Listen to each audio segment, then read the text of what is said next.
পিতামাতার প্রতি দায়িত্ব সন্তানকে শেখাতে হবে আল্লাহর হুকুম হিসেবে। আমাদের শিক্ষা ব্যবস্থায়, তারবিয়াতে, ইসলামী সংগঠন, দল, সবকিছুর ভিতরে এটা থাকবে যে পিতা মাতার উপরে কিছু নেই। আল্লাহ এটা এখানে শেখাচ্ছেন। সেটা কি? যে আমি, আল্লাহ বলছেন, আমি মানুষকে ওসিয়ত করেছি তার পিতা মাতার সাথে ভালো ব্যবহার করার জন্য। তার মাতা তাকে দুর্বলতার উপরে দুর্বলতা, অসুস্থতার উপরে অসুস্থতা নিয়ে বহন করেছেন এবং 2 বছর ধরে দুধ খাওয়াতে হয়েছে। খেয়াল করেন, আল্লাহ বললেন বাপ মার কথা, কিন্তু তারপরে শুধু বললেন কার কথা? মা। কারণ মার হকটা বেশি, মার কষ্ট বেশি, মার অবদান বেশি। আল্লাহ কি বললেন? তোমার পিতামাতার প্রতি আল্লাহর প্রতি কৃতজ্ঞ হও, পিতামাতার প্রতি কৃতজ্ঞ হও। তাহলে আমাদের কৃতজ্ঞতা আল্লাহর প্রতি মূল কৃতজ্ঞতা, আর জাগতিক দুনিয়ার কৃতজ্ঞতা পিতামাতার। এরপরে আল্লাহ আরো একটা খুব পরিষ্কার মাপকাঠি দিলেন। সবচেয়ে বড় জুলুম কি, সবচেয়ে বড় পাপ কি? মা বাবা যদি শিরক করে, শুধু শিরকই করে না, ছেলেকে শিরক করার জন্য পিটাই, এর চেয়ে বড় জুলুম তার কিছু হবে না। কিন্তু সেক্ষেত্রেও পিতা মাতার সাথে ভালো ব্যবহার করতে হবে। শিরক করা যাবে না, কিন্তু আচরণ কি হবে? তাহলে পিতা মাতা যদি চোর হয়, বাপ মার সাথে ঝগড়া করে, মা বাবার সাথে ঝগড়া করে, পিতা মাতা অন্যায় কথা বলে, অন্যায় রাজনৈতিক দল করে, খারাপ কথা বলে, তাহলে তার সাথে কি আচরণ করতে হবে? কেন? খুব ভালো করে খেয়াল করেন, আল্লাহ এমন একটা মডেল দিয়েছেন যে দুনিয়ার সবচেয়ে মহাপাপ এই কাজটা তোমার পিতামাতা করেই শুধু না, এই কাজ করার জন্য তোমাকে পিটাই, মারে, চাপ দেয়, জোর করে। ওয়াইন জাহাদাকা আলা আন তুশরিকা বি মা লাইসা লাকা বিহি ইলমুন ফালা তুতিআহুমা। তুমি তোমার পিতামাতার কথা শুনে শিরক করতে পারবে না।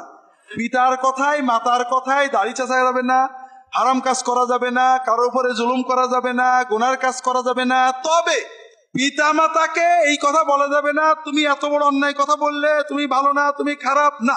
পিতা মারবে, চুপ করে বসে থাকবে, বাপ মারবে, চুপ করে বসে থাকবে।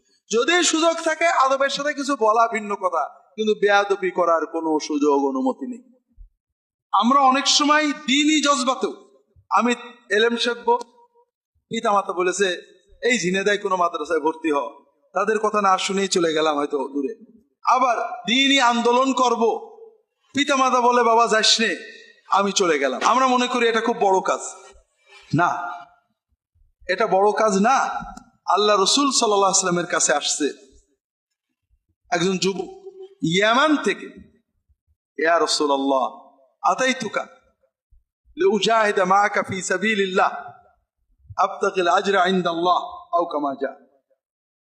ইয়া রাসূলুল্লাহ, আমি আসছি আপনার সাথে জিহাদ করে, আল্লাহর রাস্তায় জিহাদ করে দিন কায়েম করব, আল্লাহর কাছে সওয়াব পাবো, এই জন্য আপনার কাছে আসছি। পিতামাতার অনুমতি নিয়ে এসেছো? না। ফিরে যাও ইয়ামানে, মাসের পর মাস ফিরে যাও ইয়ামানে, যে পিতামাতার কাছে অনুমতি চাও। যদি অনুমতি দেয় তাহলে এসো, নইলে তাদের খেদমত করো, এটাই তোমার জিহাদ। অন্য হাদিসে আসছে, এক যুবক আসছে, ইয়া রাসূলুল্লাহ, দ্বীনের জন্য আপনার পিছনে জিহাদ করব, লড়াই করব, দিন কায়েম করব, এজন্য আমি বাড়ি ছেড়ে আসছি। আমার আম্মা কাঁদছিল, মায়ের চোখের পানির বাঁধন ছিঁড়ে আমি দ্বীনের জন্য চলে আসছি হুজুর। আমার মতো আব্দুল্লাহ জাহাঙ্গীর হলে বলতাম যে এইরকম যুবকই তো দরকার। রাসূলুল্লাহ সাল্লাল্লাহু আলাইহি ওয়াসাল্লাম কি বললেন? ইরজি ইলাইহা ফাদহাকা কামা বাকাইতাহা, ফিরে যাও, মাকে কাঁদিয়েছো, এখন মাকে হাসাও। যে তুমি জান্নাত চাও, ইলজাম রিজলাহা ফাইনাল জান্নাতা তাম্মা, তুমি তার পায়ের কাছে পড়ে থাকো, জান্নাত সেখানে পাবে।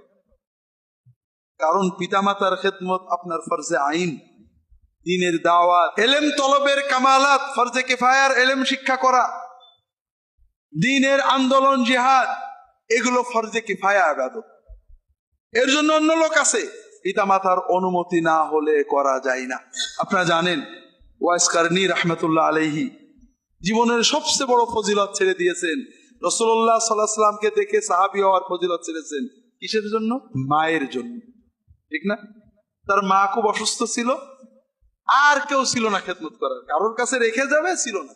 মাকে রেখে 2 মাস লাগবে মদিনায় যে নবীজির সাহাবী হয়ে আসতে।